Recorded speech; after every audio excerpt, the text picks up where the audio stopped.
All right. Thank you so much. So excited to be back today. I'm chatting with Lyndsay Phillips, CEO of Smooth Business Podcasting, host of the Leverage Your Podcast show, and a total pro when it comes to turning podcast interviews into powerful business growth tools.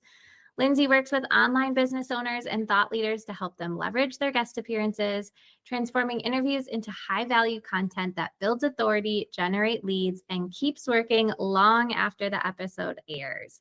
She's also the creator of the podcast Leverage System and the 3-step roadmap for conversations that convert, where she helps guests reverse engineer their message so it actually supports their offers and drives results.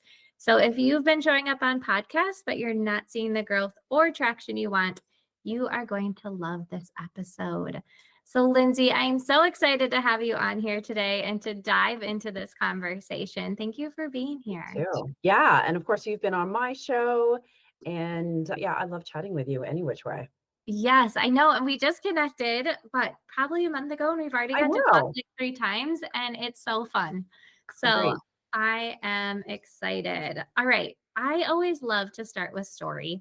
And naturally, I'm a storyteller, but I love to just hear a little backstory about who you are and how you found your way into the world of what you're doing now, podcasting, and how you help your clients. A winding road. I But love it. I know it's been crazy. I used to actually export vehicles to the States as an entrepreneur. So I have been in business for quite a while, but that feels like a lifetime Interesting. ago. I Okay. know. But then as I had young children, I got into the VA space and was working part-time as a VA. I was making not that much money on my other job. It was like $11, $14 an hour. And I was dabbling in with the VA work and I loved it and wanted to just A, make more money, but B, be home with the kids and this and that and have a better lifestyle. And so I actually quit the other jobs and went all in and just had a couple of clients and have just grown ever since, made the agency, brought on team members, morphed down to content marketing, niche down again to podcasting. And now I really just want to focus on guests and helping them create more impact and really leverage and repurpose what they're doing to get better results. So I love it. It's funny how your path just Yes, exactly. Where one thing turns into the next, and then you just really discover it is that what you're passionate about and what you want to do. But also, I've been talking about a lot of aligning our business and our offers with the way we want to show up as a business owner, as a mom, as a wife, as a whatever we are. But our personal lives have to blend with our businesses and how we're showing yeah. up. And so, for you, I know you said in the beginning, like the switch to being a VA and doing your own online business was, yes, to make more money, but also to be home more with your kids. So was there a moment where things just clicked and you knew this was what you were meant to be doing? Yeah, I've always loved doing it because I love working one-on-one with clients. I've never been the type that like, oh, I just want to sell online courses. That to me feels like transactional. I know it's passive income and like it's made people a lot of money, but I just love the interaction with my clients. Like it's more boutique with the coaching and working with them one-on-one. That part I love, but I also love the written word and being creative and imagery. So to be able to do all of that, and I love teaching. So being on a podcast, hosting my own, it pulls out little pieces of me, you know what I mean? And just brings it all together. Definitely. It lights you up and you can tell you have a passion for it and helping others. So let's just get right into it then. In the intro, I shared how you use podcast guesting as a way to actually convert people to customers. And a lot of times I think people just go on podcasts, they talk about what they do, but then there's no next step action for people to take. So share more about how you're helping people or maybe some of the mistakes that you see when people show up as a guest and what little shifts to make. A ton. And I was literally just talking to someone a couple of weeks ago, a prospect, and I was like, what is your business? What is your goal from being on a podcast? And she had a book, which is great. And she was just like, oh, I just want more exposure. And it was, oh, I just answer questions and people will find out about me. And that was it. And I was like, oh, it just hurts my heart, like, honestly, because I'm like, one, you do need to have a goal and be very clear about it. Some people guest on podcasts because they do want more brand exposure, but some people want it only because they want to boost their authority and credibility and be seen as a guest expert. I mean, it allows you to do so many more things, raise your rates, the whole 9 yards. Some people are like, I want leads. I want to have a lead magnet where someone gets on my list and then I can nurture them. And some people guest on podcasts because they want the connection with the host. They want to collaborate, they want partnerships. Sometimes they use it for sales, right? I want to get my foot in the door. So and I could go on. There's so many different reasons why you would want to guest on podcasts. And so your approach will be different depending on what it is that you want. And for me, I focus on guests that are using guesting to grow their business. So they need to have a program, a product, a service, and yes, have lead magnets. That is easy to to fix. But the being a guest is that top of funnel. It's getting you that exposure. So that is one of the foundational pieces, is really understanding, and not to do it just, oh, everyone's guesting on podcasts, I need to get out there and do it. You need to be strategic.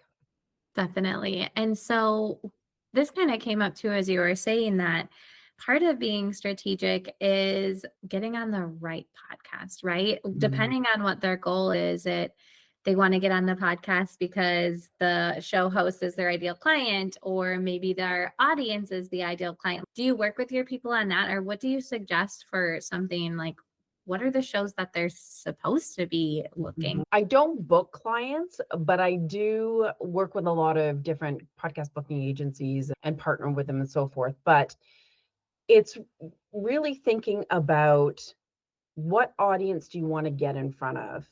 I find a lot of people are, oh, I want to be on this big name show, or I want to get on this show because they have thousands of downloads.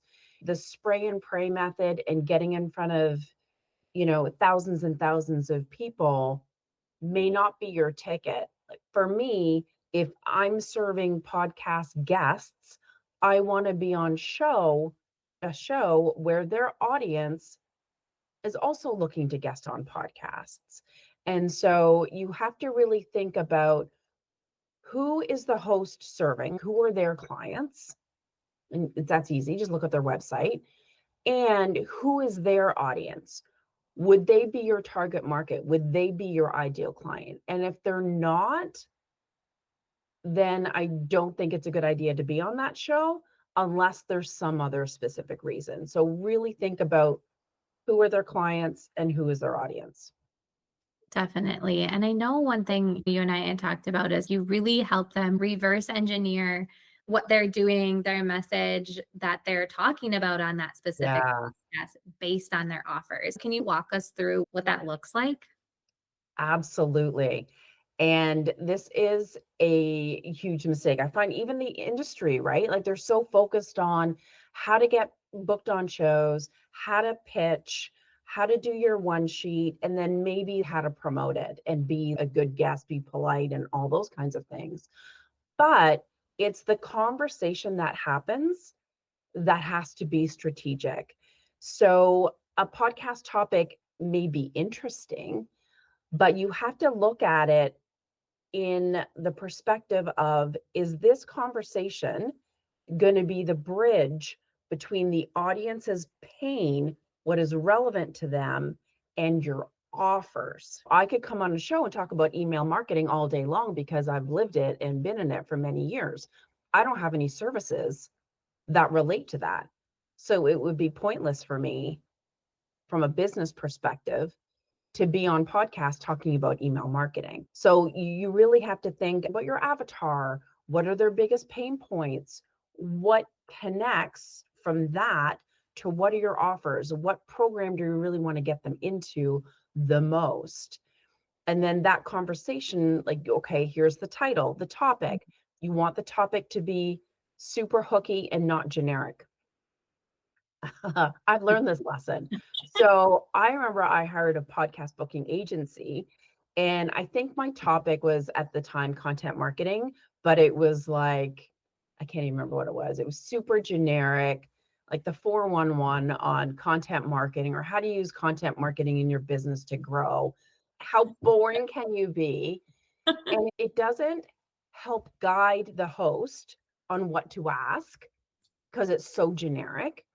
If it was the top 3 tactics in content marketing that will attract clients faster, that is a little bit more specific. And then the host is, oh, they're going to share 3 things. So I know how this conversation is going to go. But even looking at the listener's perspective, once it's shared, it's out on Apple and Spotify and it's on show notes. If they look at the title, because that's like the front cover of a book, basically, right? If they don't understand what it means and how it relates to them and what they're going to get out of it, they're going to move on and listen to a different episode. So that topic is like your billboard for the show, for the episode, but also for the listener. And so the topic is super important. So that's just another mistake that can easily be fixed. Oh, I love that you bring that up because I think that's so important with everything you're doing. And I say that a lot when I talk about messaging because your message shows up everywhere. And you just made that clear, like on Yeah. podcasts. It's so important to have a strong title, to have a strong name for your talk and what you're going to cover. Because you're right. I've been scrolling. I go to someone's podcast that I typically listen to and I scroll and I'm picking an episode based on the title. So that title has Mhm. to be really strong. It has to show me exactly what I'm going to get out of it. And is it solving one of the problems that I currently have? And it's so that's what I tell my clients. That's what I preach every day is like, we have to talk to what our clients want Mhm. solved and how they say it. So, how are we going to get that across? So, oh, I love that you bring that up because I think that's gold. Like, not only for yourself being able to lead the conversation, but so that Mhm. someone else knows what to ask you. They know what you're going to talk about and how it's going to help them. Mhm. 100%. And believe it or not, the one sheet that you give to get pitched on could be the one thing that is sabotaging the conversation and your results. Ooh, So picture go this. on. Tell me more. So you're a host, right? So you get a one sheet and there are 3 interview topics. Hopefully one is like hot and sexy and you want to book them. And then typically the one sheet will have 7 to 10 interview questions. But often those interview questions are like about your journey, kind of like about what you know in general, what you've learned in your business.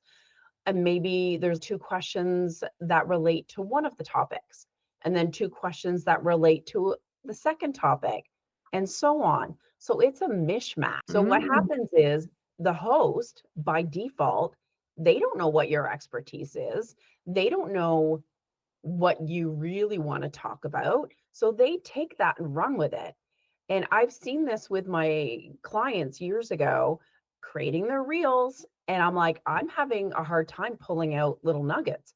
I'm having a hard time picking a title for this episode because it's all over the place. And so the conversation is off on all of these tangents, and you don't come across as the authority, and you're not being positioned in a way that you want to be positioned. You don't have the chance to talk about your podcast leverage system or your framework that is getting your clients these results. And so that's part of the reason why the audience is left feeling super confused. They're having a hard time following, but they're not seeing how you can help them and what the solution is. And then also, on another layer of this, is that the conversation's all over the place. And at the end, you give a lead magnet, let's say, or a resource.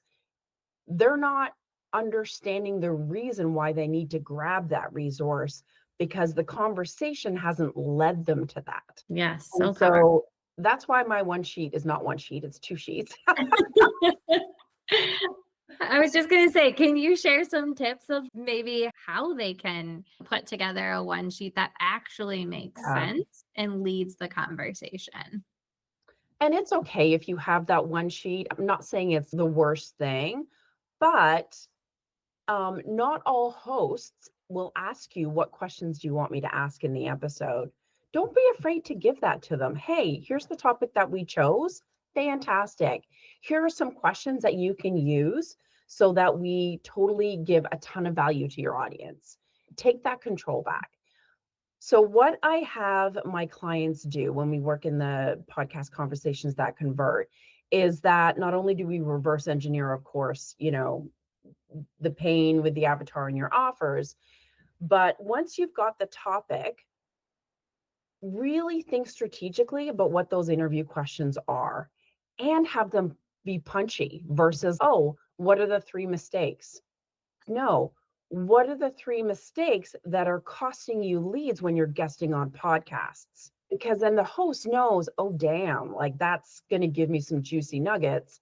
And when the host asks that, the audience will know exactly what you're about to deliver. So you're hooking them into the conversation a little bit more. And then you want to actually map out your talking points. What are you going to share and how are you going to answer that? Not, oh, I'm just going to wing it and answer this question on the episode and we'll just see how it goes. Be very strategic about how you're answering. You don't want to be scripted, but you do want to have that guiding light. And then you want to have the opportunities to give like showstopper stories and sound bites that illustrate those points. And when you have those talking points laid out and you have those like story sound bites planned out, it just rolls off your tongue. It's super concise. You come across confident and you just captivate the audience in a bigger way that draws them in and you look like an expert. I love And that. yes, and it gives you the ability to seed your programs and see the results that you're getting with your clients. So that is super impactful.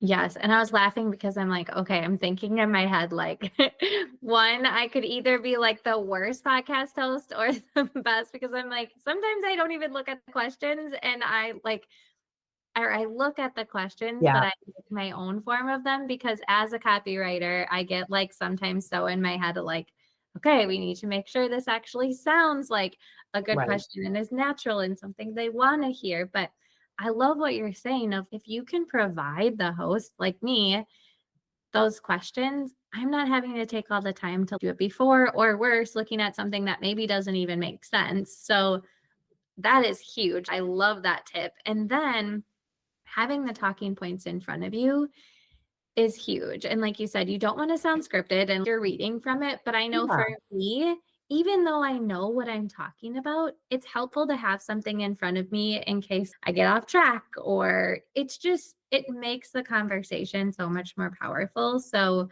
I really like that you share that as well, because I think there's a lot of times we're just winging it when it lands Mm, so much better. There's a clear path yeah, after if you have it planned out. absolutely. And even if you did have a framework, a script, I mean, we're two people. We're going back and forth. Some Yeah. days you're more energetic than others. And so you say things slightly different every single time, and that's totally fine. That's what makes it a conversation and feel organic. But you know in your head what your talking points are and some very specific phrases. And again, like if I'm talking about my podcast leverage system, I'm using that term versus just talking about things in a broad and general way. I was just working with someone last week and we took together their talking points, but I took their talking points and rejigged it so that things were named. Like she had an exercise that she took her client through, but I gave it a name so Mm. that, oh, when I took my client through this process, this exercise, they felt this and they had this outcome. So it just has more impact. and the listener can visualize the impact that it could have on them. And when you name things, you just give yourself that extra credibility and that there's something that is proprietary to you, and it differentiates yourself from everybody else out there. You want to be relevant, but you also want to stand out. Yes. Oh, I love that you're saying that. We actually just went through that in my accelerator program the other day of making sure you have some type of core method or process that you're talking about because it builds that credibility. Mhm. It feels more established. It results. And a lot of people like they're doing the same thing with all their clients. They have a process or a method, but Mhm. they've never named it. But Yes. once we give it a name, it gives it legs. It gives it the ability to be more out in the world, to, like you said, it just has that effect where it gives you so much more credibility Yeah. and allows you to talk about it in a way that makes sense too. Yes. And instead of, it's hard to explain a visual, but when you're talking back and forth about concepts, it's like the words are all out there, but it takes a minute for the listener to let it land.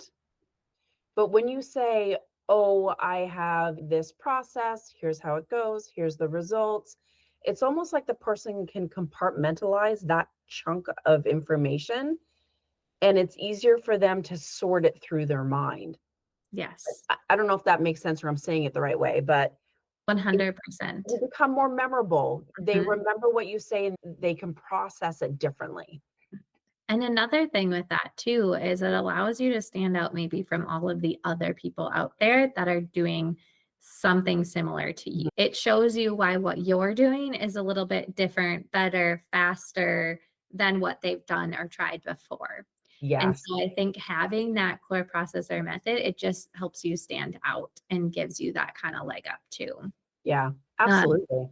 and something I want to go back to what you said too is not feeling like the conversation is all over the place, but when you have a name of your program or you have those talking points, even if the conversation does go off, it allows you to be able to bring it back, Uh-huh. right?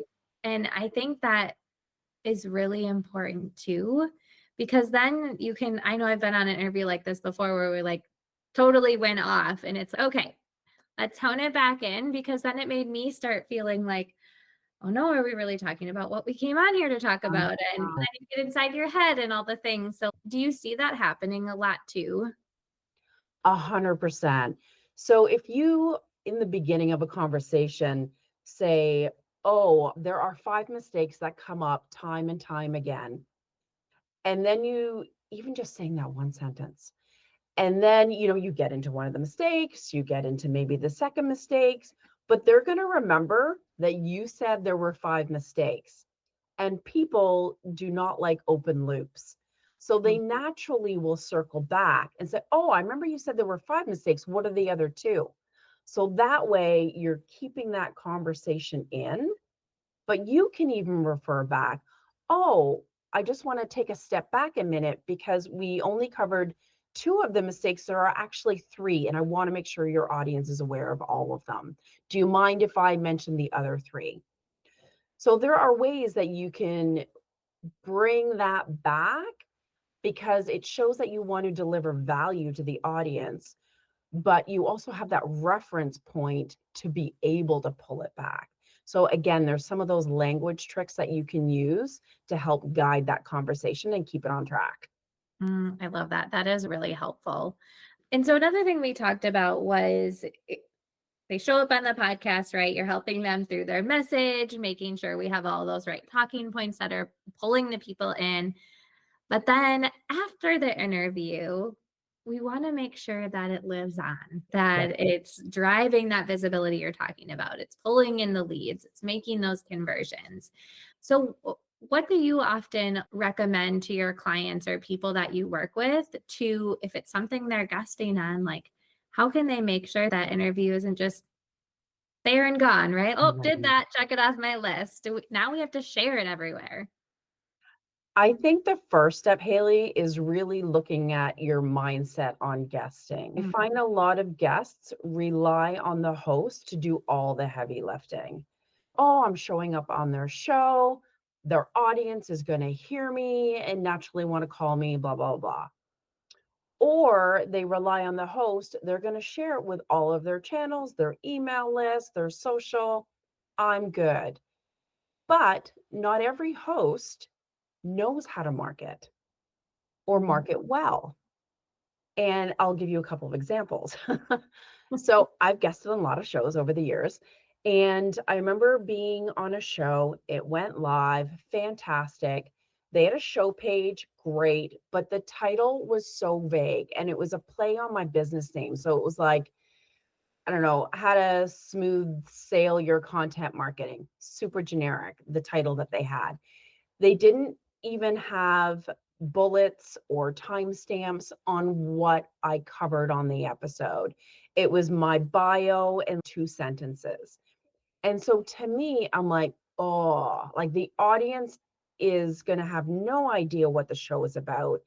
They're not going to know how I'm going to help them or serve them on the episode. So likely they're going to bail.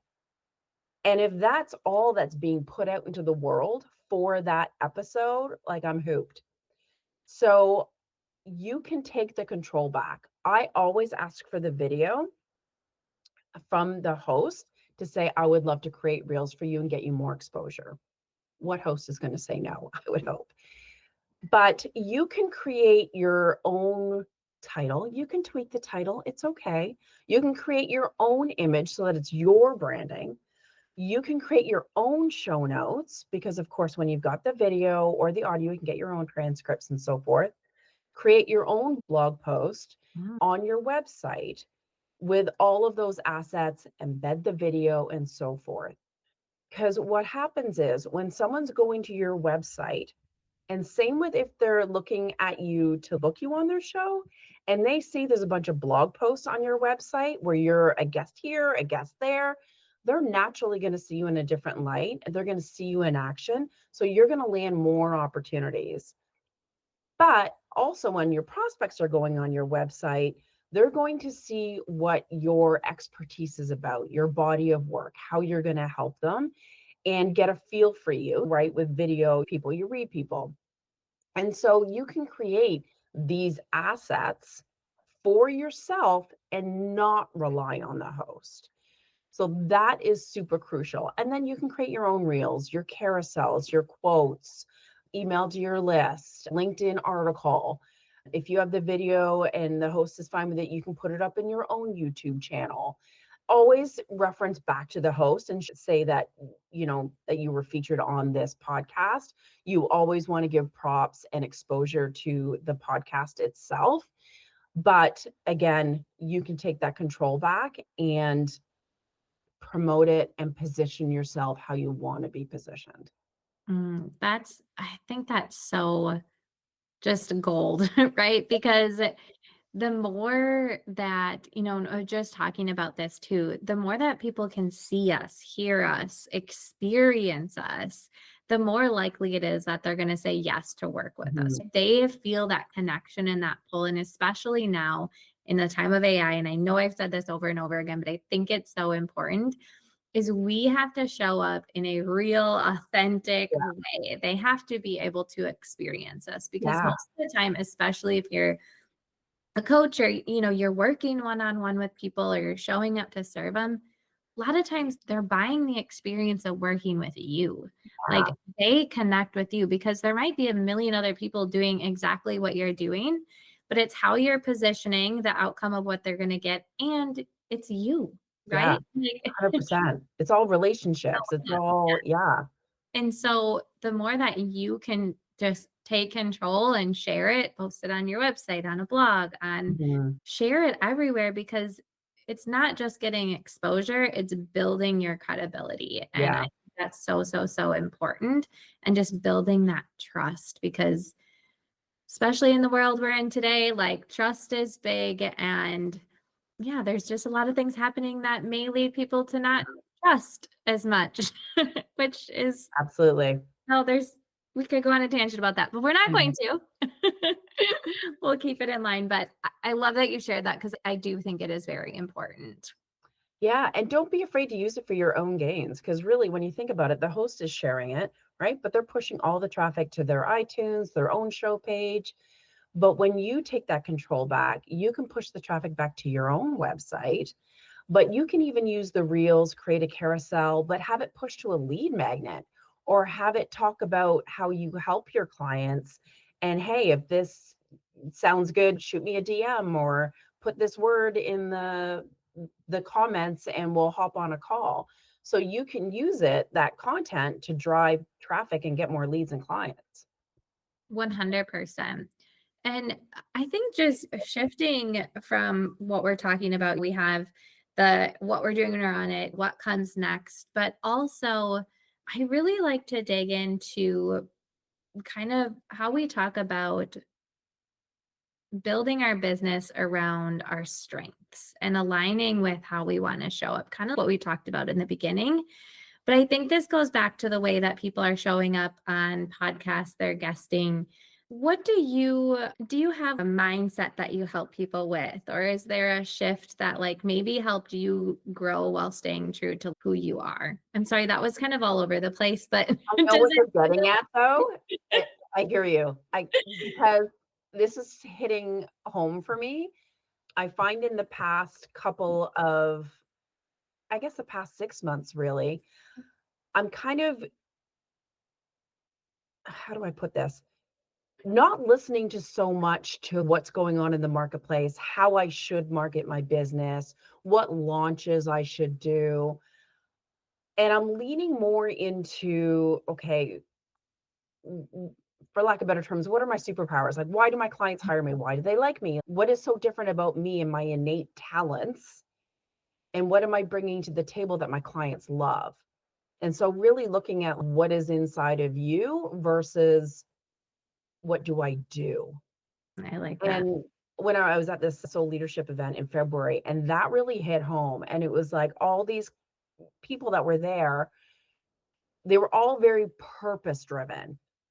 And I always had a hard time connecting that because I'm like, oh, I'm not helping people transform their sorrow into, do you know what I mean? I'm like, it's businessy. How do I like, but I am passionate about what I do and helping guests to create more impact and be seen and heard and get more leads. But I was like, oh, I need to bring more of myself into my business. So I've been really figuring out how to do that and how to bring that language and how to open that up about myself, which is a hard thing to do sometimes. I was like, it's an exercise. Yes, so much. And sometimes we're so in it that it's hard to see from where we are, right? Oh, Like, I love that you say, I'm not doing like all of this amazing things. And I had a gal I was talking to earlier, and I was in this at this event, and there was all these like mission driven, and they're yeah. helping the poor and doing this. And I just felt like I was doing nothing. And then she went on to explain later how she is helping veterans share their story and build their businesses. And I'm like, girl, like I know. that's amazing stuff right there. And just how you said, like, you're helping business owners leverage what they're doing and grow their businesses even more. But sometimes we're I so like know. it that it's hard to see it. I know. And one of the things that I found transformational was thinking about your clients' problems in what is their external problem? What do they think is the problem? What is the internal problem? And what is the universal problem? And it's, oh, I never talk about the internal stuff. I always talk about like the nitty gritty. And I'm like, ooh. And like when you're a guest on a podcast and it falls flat, like how does that make you feel? It makes you second guess, do people even really want what I have?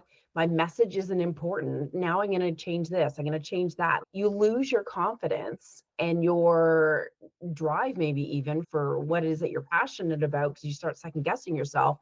And it's, oh, there is that emotional part kind of built in. And I've just never thought about it from a marketing perspective. And so I'm trying to figure all this out, but I'm leaning into that. Yes, definitely. It's such a great point that you bring up because I do that a lot with my clients is inside of the accelerator, a lot of times they'll bring their work and I'll review it. And when we're looking at the words on the page, it's always, okay, but let's go one step below the surface level. What are they really saying they want, but how's it showing up for them in their lives? How is it actually altering their day to day? What's showing up? So we can say stress and anxiety all day long, but what's that causing? Yeah. Right? So it's just one step below the surface level. And that's where you can really bring in that emotional pull, because we know that people make decisions based on emotion, Mhm. not just logic alone. And so, like you were saying, even how people are talking on the Yeah. episode, the things they're talking about, make sure it's aligning with how your ideal client is feeling, what they're saying, how Yeah. these problems are showing up for them, because I think that's going to allow it to resonate that much more, just like what you were saying. 100%. And again, like working with my clients, they'll say, "Oh, I do this and this is how I help and this is how it helps them." And I'm like, "Okay, but what is the actual exercise that you get them to do? What is your method? What is your thing?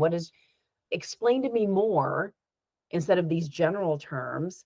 And so Mm. then they like share more stories and like we really dive deep. And I'm like, "Oh, I get it now." And I'm like, "You don't just do this, you do this and this." I'm like, "My gosh, we need to communicate about that in a different way." And Yes. then it's like just and I'm pulling out more of who they are and the impact it makes because it's hard for them to talk about it. And I was like, I discovered, I'm like, "Oh, that's my gift." Like I see like the brilliance in them and I pull it out. I see what they do differently and how to change that within a podcast interview. And so I'm like, how do I explain that in my marketing? Right. And then for you and for your clients, the benefit to them, they're not just talking better on a podcast show, right? Yeah. Having better experiences, but that's helping every part of their business, because they're having those aha moments. Oh, Mhm. do this. That's important. Maybe I should talk about that more, right? Yeah. Like it's those aha moments that cause us to think differently, to act differently, to show up differently. And so when we can have those people like you walk alongside of us, it just makes it so much stronger, because as entrepreneurs, like we're so just like in it that it's really Oh, helpful to have people on the outside, like coaches or just mentors or people that you can box or I voice know. message Even back. you when you're working with your clients, like I bet you pull some amazing juicy nuggets out of it and they read your content or whatever you've written and they're like, "Oh, I didn't know I was that brilliant." Then they think of themselves. Oh, yes, I love it. Well, we could talk all day, I I'm know. sure, of that, Lindsay, but I would love to round out our conversation. I always love to ask, how do you define success right now? What does it look Mm. like for you in your life and business? I've struggled with that one, and I've always compared myself with others when it comes to success, which I know is wrong, but we all do it. And it's, "Oh, I need to be making this amount of money. I need to be speaking on all of these things or do launches or have this." And it's like, it can burn you out. Mhm. And so the past year, I've just really been turning a corner on, yeah, what do I define success as? And to me, it's like having those one on one relationships with my clients, feeling good about what I'm doing, not being a stress puppy every single day, having some Fridays off, and sleeping in a little bit here and there. So having time that's my own and having enough money to do the things that I want to do and not less stress and simplify. I'm all about simplifying or trying to simplify. I love it. I love it. And I think so often, like, those are the things that come up, and it doesn't like when we start to say it, it's, oh, I didn't think of it that way. But it's so important to just define our own success instead of looking at everybody else's version Yeah. of success. And that is really my goal, to inspire people to do what really feels good to them and what lights them up and makes them feel successful. So Yeah. I appreciate you so much for being here. I will have all Me your links in the too. show notes, but I would like you to just share a little bit. Where can people find you if they want to get better at guesting on shows and actually have something that Yeah, brings them in clients from being on that show? 100%. So they can go to smoothbusinesspodcasting.com. And if they go to smoothbusinesspodcasting.com/resources, I have a 3-step guide that will help them repurpose and leverage. But I also have a worksheet as well that will help them lay that framework to create a conversation that converts. So whichever side they need help with, I love sharing resources. Amazing. Well, thank you again, Lyndsay. I know So you shared so much gold nuggets in this, so I good. appreciate it. I learned a lot, and thank you again. Thank you.